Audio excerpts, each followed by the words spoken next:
Welcome. This is an instructional video on how to begin a notification for a lake and stream bed alteration agreement, including adding other EPIMS users to the notification. First, locate the EPIMS login page by entering epims.wildlife.ca.gov or by using one of the links in the department's lake and stream bed alteration or cannabis programs related web pages. Once you're on the EPIMS login page, start by logging in using your user ID and password.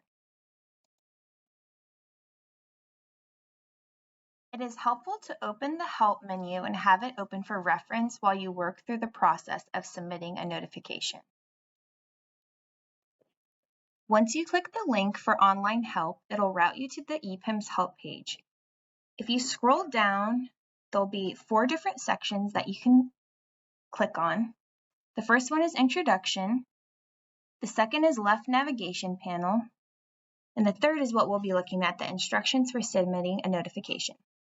So if you click on that,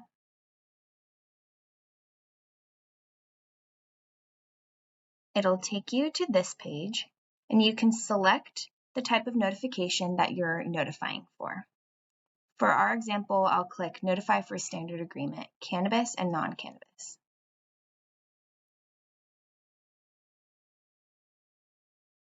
If you scroll down, it'll give you step-by-step instructions for how to notify for a standard agreement. Now we'll walk through together how to submit a notification in EPIMS. From the main menu, select Notification Types from the left sidebar. This will give you a list of the different types of notifications. Notice there is a different notification for each region.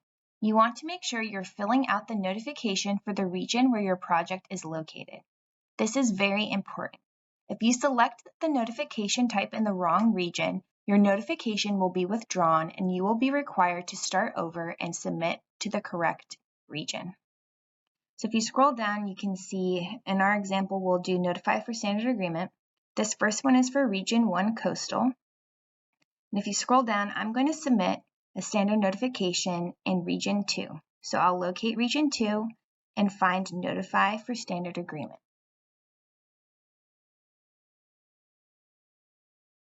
To determine what region your project is located in, find the regional information at wildlife.ca.gov/regions or by using an internet search for the word CDFW region. Here's our page with the regions, and each region's listed with the counties that are within that region. So find your county. For our example, I'm going to do Sacramento, which is in Region 2.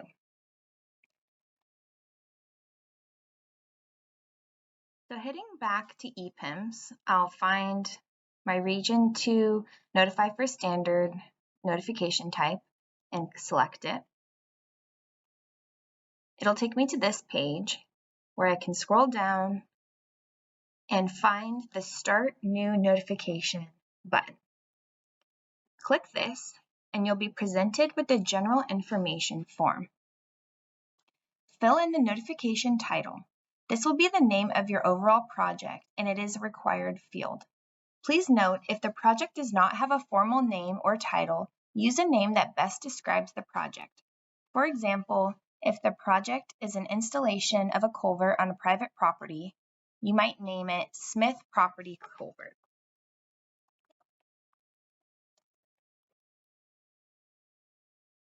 If the project already has been assigned a name for other permitting or environmental review purposes, use the same name. So in my example, I put Smith Property Culvert. Then select the Save Information button.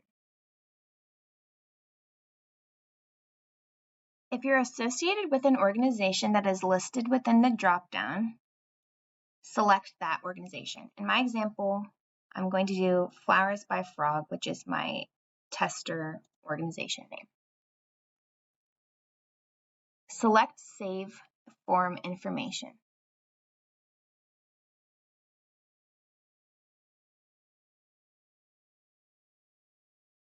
By selecting the organization, you'll be able to add other EPIMS users who are in that organization to be listed on the notification.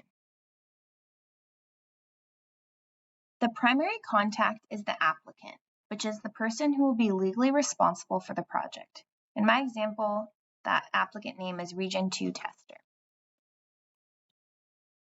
To provide access to this notification to other EPIMS users associated with the same organization, use the drop-down menu next to Additional Contacts. All EPIMS users with the associated organization will appear here in the Additional Contact box. This is a multi-select box, so you can select multiple additional contacts. Select all the additional contacts necessary. All registered users selected in this section will see the notification listed under their personal EPIMS account and can be found by selecting Notifications on the main menu sidebar. You can also select a designated representative. A designated representative is someone who can sign the notification and the agreement on behalf of the primary applicant. Examples of a designated representative include a consultant, attorney, or business partner. If you want to have a designated representative, you also need to add the representative as an additional contact as well so they can access the notification. Putting their name in the designated representative field alone does not allow them to access the notification or to receive alerts. So in this case, I'll put Angie Tester Baker as the designated representative, and I'll double check that she's listed as an additional contact, which she is, so we're all set there. I can click Save Form. One last note about additional contacts. All additional contacts are able to access the notification and have the ability to fill out the notification forms. However, only the applicant is able to add, remove, or change additional contacts in the general information form. Having additional contacts or designated representative is not required.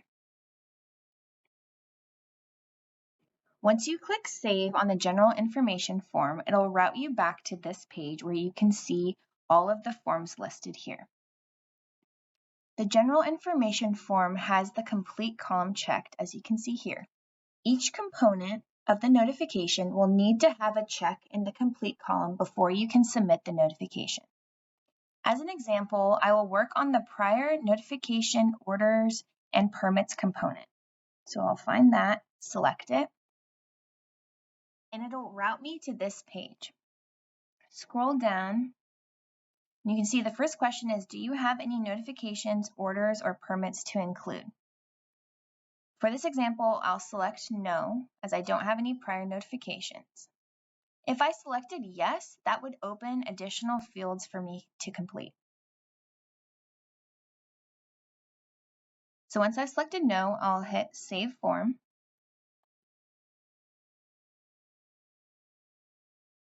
I'll scroll down, and once I'm done with this form, I'll make sure to mark it as complete.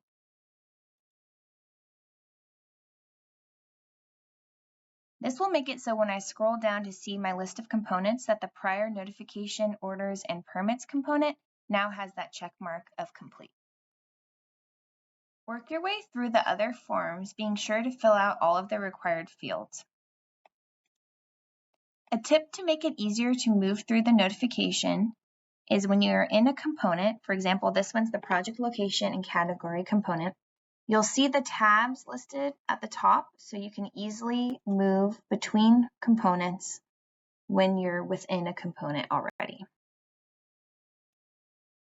Work your way through the other components and be sure to fill out all of the required fields.